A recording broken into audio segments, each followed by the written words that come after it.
Are you ready to take your home theater experience to the next level? Today we're deep diving into the Samsung Soundbar S801B to help you decide if it's the perfect audio upgrade for your setup.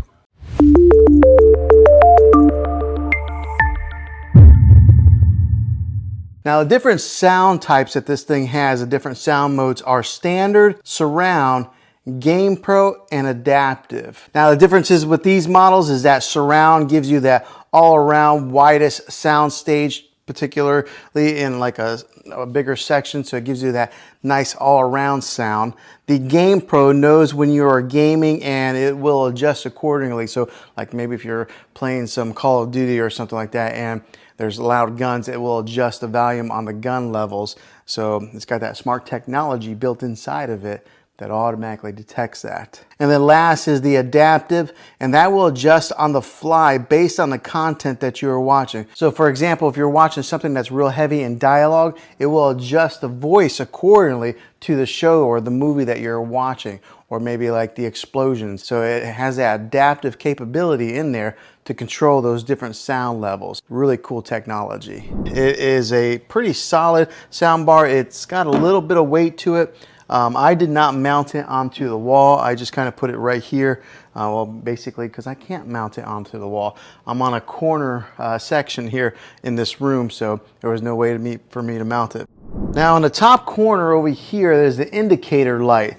It's only on this side of the soundbar, all the way to your right. And then also on this indicator light, it lets you know what input you are running. So since I am running an optical cable to it, it says direct in. If I was running Bluetooth, it would say BT.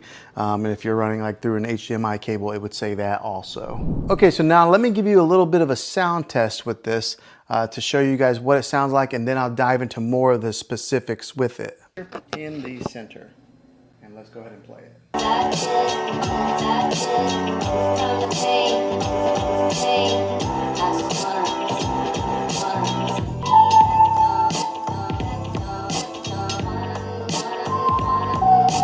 Now what I'll do is I'll take the microphone and I'll stand back as far as where I would be sitting for movie watching, and to kind of give you guys what that sound would be like if you were sitting in that type of a distance watching a movie. So let's do that test now.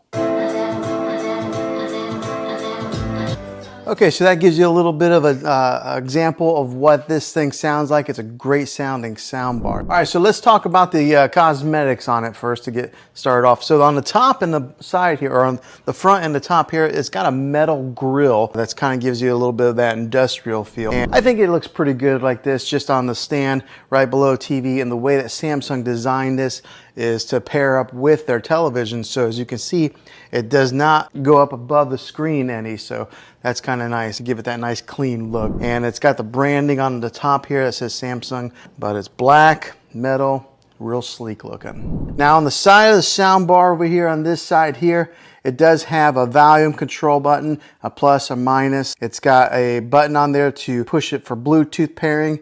And what you would do with that, when you push the Bluetooth pairing, you gotta push it, it'll come up there, Bluetooth. Then you gotta hold the Bluetooth button for about 5 seconds, and then that sets it into pairing mode to pair it with whatever device that you're wanting to Bluetooth with it. So it is a little bit of a learning curve on that, but it's really clean with not having a whole lot of buttons on the side there. And then of course there's the power button on the side as well. But when it comes to the Bluetooth, you might have to have a little bit of patience. 5 seconds. Now on the back of this soundbar, you do get some good connections, different types of connections to kind of go with whatever TV that you have. You get 2 HDMI imports. One of them is that ARC HDMI input.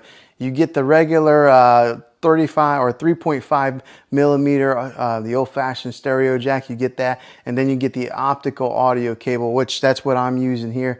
And then if you wanted to, you could even Bluetooth it with the TV, but if you have this, I recommend that you go wired in. You're going to get the best connectivity that way, and you're probably your best sound. So I have it with the optical cable, but it does have that HDMI hookup also. Whatever type of TV that you're running to with this, it'll work. Now the other great thing about this is it's not specific to the QLED. All right, if you had another Samsung TV, you could do that also.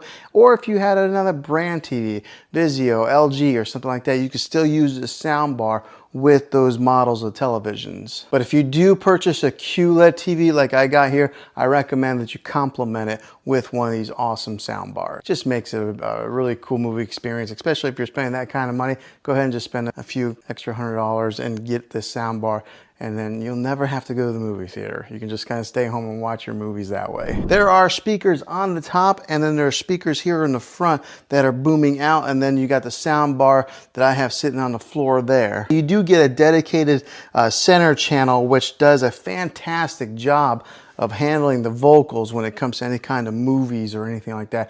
My wife and I were watching a television show the other day, and I was really surprised at how well it balanced the vocals with some of the like explosions or anything that were in the background. So that dedicated center channel does a fantastic job with that. Now the remotes on these things, they are really thin like that, so that makes it kind of easy to get lost in a couch or a chair, but they're really similar to the QLED TV remote. So let's take a good look at here. So this one here is the QLED remote. This one here is a soundbar remote. As you can see, there's not a whole lot of difference between the two.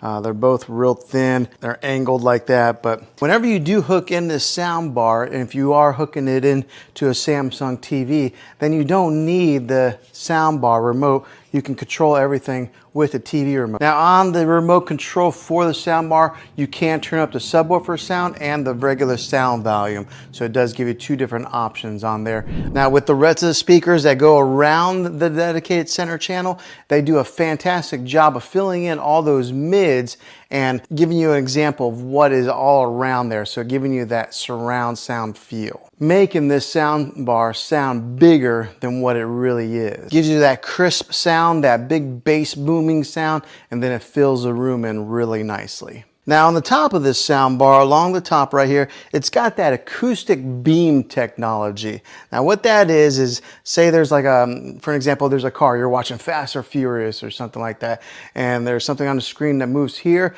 and just kind of moves along with the screen. The beam technology will give you that sound that kind of goes right along with it, just like that, moving with the action that's on the screen. Some really cool technology. Now I can't really show you on video obviously because it's video, but you're gonna have to take my word for it. That is a really nice little feature on this sound bar here. Okay, so now what's it been like owning this soundbar for one whole month? It has been a great soundbar. I can tell the big difference between using the TV sound and this sound here. Just the other day, we were watching a TV program, and one of the issues that I do have is that sometimes the soundbar will disconnect. Now, it's probably every 6-7 days it'll disconnect from the TV, but all you have to do to fix that, to reconnect them, is you go right over, you hit the power button on a soundbar, and it automatically detects that the soundbar is on, and then it connects back together. So that's about the only issue I've really had with this soundbar. Other than that, it has been fantastic. It has worked fine, but I could tell a huge difference whenever I was listening for a few minutes on the TV, and then as soon as I turned on the soundbar, the voices that were coming out from the middle range here, you could hear the dialogue from the movie really clearly compared to just listening to it from the TV. The sound, as far as the bass goes on this thing, it like almost rumbles the floor a little bit because the subwoofer is down here on the floor, and then there are some bass speakers built into this thing, and so whenever we are watching any of those action type of movies and there's explosions or guns going off, you really can feel it. So this has been a really good purchase for me. I know soundbars are usually a splurge. I mean, you can watch TV and get all the sound from the TV, but make your movie watching experience a little bit better, buying one of these is worth the money. So after owning this thing a month, would I buy it again? Absolutely, I surely would, because it has done a very good job at making or enhancing our movie watching experience, our TV shows, and I've even had some guests come over where they've been watching TV and they can tell a difference of the quality on the speakers and the sound that comes out of these things. So 1 month later, Samsung Harman Kardon speaker here that has been doing a really good job, so I definitely recommend it. Well, hopefully this video was helpful to you. If it was, click a thumbs up on this. go ahead and subscribe to my channel. I make tech videos all the time, and I would love to have you back in the next one.